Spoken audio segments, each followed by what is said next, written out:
Imagine, if you will, a tree lives its life long and well as best it can.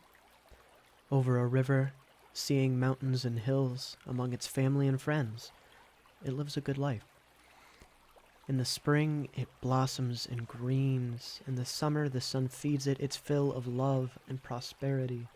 In the fall, it tires and wilts. And finally, in the winter, in the cold and the dead and the dark, it may rest. Over and over and over again, the years pass it by, and it grows and grows.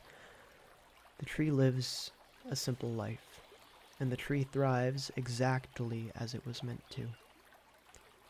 And after seeing the sun pass it by and the moon atop the world, once the tree has decided that it was time, its legacy secured with new progeny all over the land, and its roots extending beyond sight, the tree dies.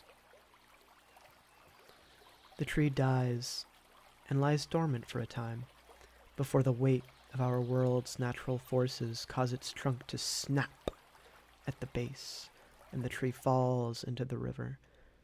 The tree, no longer full of life, has been thrust back into the natural order of things, and it finds itself going. The tree is born again, and this time with no roots to support it, with no sunlight to feed it, only the forever river, bobbing for air, nearly being crushed by the white waters, creatures sitting atop it for their own benefit, and things growing on and inside it that it cannot control or possibly understand. The tree is going and going and going. The tree travels this new water of life, a Sisyphus of Mother Nature's making, until it's washed all the way out to the big blue sea before getting caught on the shore, where it will spend the rest of its days of existence degrading. From the earth it once came, and to the earth it shall return, from stardust back to stardust. Early humans lived out their days hunting and gathering, mating, fighting each other, and dying. They had to look over their shoulder every second of every day to ensure survival onto the next. They were driven by libido and group safety to procreate. They had nothing to worry about but living itself, and, while horrifying, life was pretty simple. And then came the invention of tools, and agriculture, and language, and currency, and religion, and government, and culture, and philosophy, and war. And suddenly, life wasn't so simple anymore. Today, life has taken on an array of complexities, intricacies, and delicacies that our ancient ancestors could not begin to fathom. To simply exist into the next day anymore in our society safely and securely, we have to brush and floss our teeth twice a day. We have to work long hours at jobs that weren't created by us or for us, doing remedial tasks, knowing one day we're likely to be replaced by machines. We have to spend our life's savings before we even have it in order to work ourselves to the bone, obtaining pieces of paper that tell the world I am not useless nor stupid. We have to pay our collective authority figures money that we worked for them to use 1/6 of it fighting over dead dinosaurs and funding genocides. We have to research and call doctors' offices, spending 30 goddamn minutes on the phone setting up an appointment, only to have to reschedule a week beforehand, and then feel terrible about all of our life choices as they ask us basic questions about ourselves. We have to learn how to safely control several-ton metal death machines, and then drive them within feet of hundreds of other death machines every day of our life. And all of this is just the basis for existing. In order to live a fulfilling life, as we are expected to break ourselves striving for, we have to have kids not because it feels good or because it will spawn other humans to help keep us safe and carry on our biological legacy, but because it's said to be rewarding. We have to personally own land and housing that used to be beautiful fields and trees, while there are hundreds of thousands of people sleeping on the streets eating garbage every day. We have to respect others by always being exactly on time to every single event that happens throughout every single day with a smile and a can-do attitude. We have to crush ourselves with stress like they used to crush suspected witches with rocks and work years and years to obtain additional degrees so we can say, I am even less useless and even less stupid. We have to have friends and hobbies and be happy. We have to fit in. We have to be unique. We have to like things, but not too much because that's weird. We have to be good and moral and consistent. We have to help where we can. We have to treat the world as if we can change everything. The world has been on the verge of nuclear war for the better part of a century, but we have to make sure to throw our cans into the right bag or we're a terrible person. So we watch our shows and do our things and distract ourselves from society rotting from the inside out. Our lives are infinitely sprawling jigsaw puzzles, and none of the pieces fit together.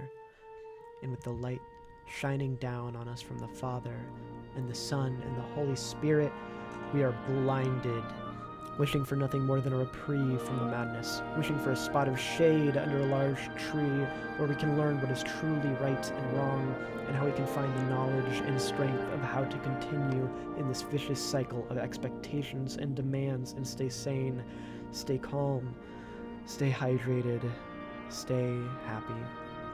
And unfortunately, the apple is always too high to reach. So why not give up? Why not succumb to the lovely cool shade where the breeze hits just right and the light's not quite as bright? Or why not remove the bright light altogether and end the cycle of working to exist in a world so full of suffering and pain and regret? Why not throw the puzzle pieces back into the box and call it a day and go have a stiff drink to forget about it? Well, I once heard a story about a boy that walked the coastline every morning and picked up every sea urchin that washed up on the shore so he could throw them back into the ocean. He did this every day without fail or hesitation or doubt, and one day when questioned about his diligence by an old man who lived on the shore and saw the boy do this each day, the boy responded, "I know I can't save them all.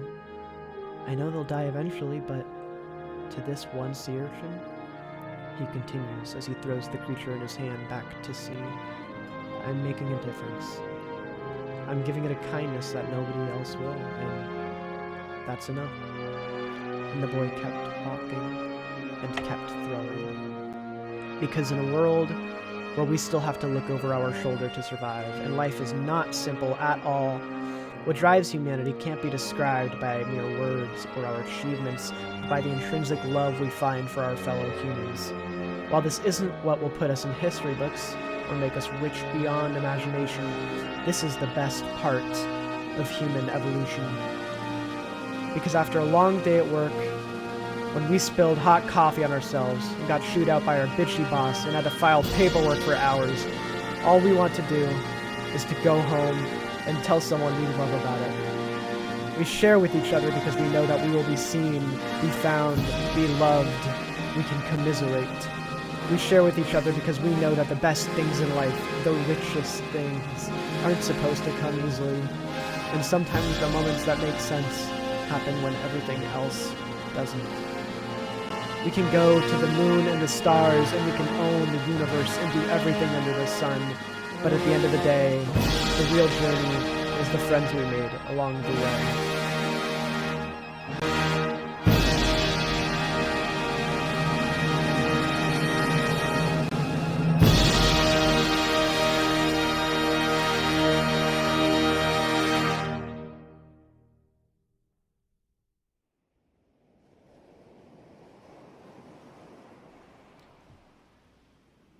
The tree lays on the beach where it will stay until it is long gone. But the tree is not alone, for the shoreline is full of others just like it. And as it returns to stardust, so too do all the rest.